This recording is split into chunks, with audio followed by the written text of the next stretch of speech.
ActiveInspire allows you to give objects a specific path to follow when it's moved around on the flip chart page. In these next few pages, we're going to look at some specific applications for this idea. Then I'll show you how we can make one together. So on this page right here is a great science page. You have the electrons, and you can see they'll only move along the electron orbits. So no matter where I move my mouse, they'll move along that orbit. Now what you could notice is because they're on a path, if I go straight across, the electron could jump from left to right, but it's never going to move off that orbit. This next page is a really cool page. You can see I have the moon, and it orbits the sun. Check this out. Isn't that cool? And you can see where I'm moving my mouse. Doesn't matter where I go. That moon is staying on its orbit. So how do you create a page like this? Well, real quick hint. So I'm going to go into design mode, and you can see the moon is actually, the sun right here is actually on different layers, and it's broken apart. So if I were to turn that off, you'll see that's where it goes. So a little layering and a little camera tool, and you can make a page just like this. And just a reminder, all these flip charts are posted on the forum on Promethean Planet if you search for it. Now on this page right here, we have the Chinese trade route. And you can see how the boat moves along the river. So it doesn't have to be a circle. You can create your own path that you want an object to go along. So now you might be wondering, how can I make my own?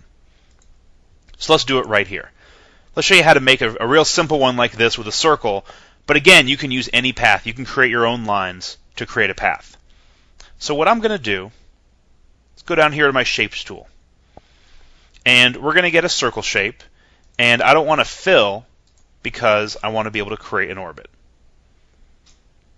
Now I am going to fill for this next one because I want to create the ball that's going to move around that orbit. Now I need to take this object, I need to put it onto the path that I want it to move. Because if I set it up here, it's not on the path that it needs to move. It needs to be on that path. Click on it, and then go over to my property browser. And then in your property browser, you'll see a spot for restrictors.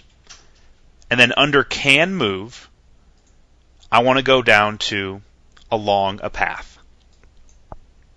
Now I need to go ahead and pick what path right here I want it to be. And it could be any one of these on my page.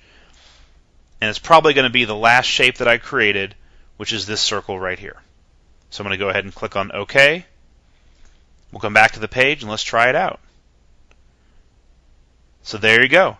Super simple to use. And again, I could have just created a line just like this. And if I go into design mode, I'm going to move this guy up here onto the line. We're going to go back to the properties. And again, under restrictors, along a path. But I'm going to change my path from that circle to the pen mark. Go out of design mode. And you'll notice it's going to move along that path. So you can create your own path. It doesn't have to be a circle or a square. It can be whatever you want it to be.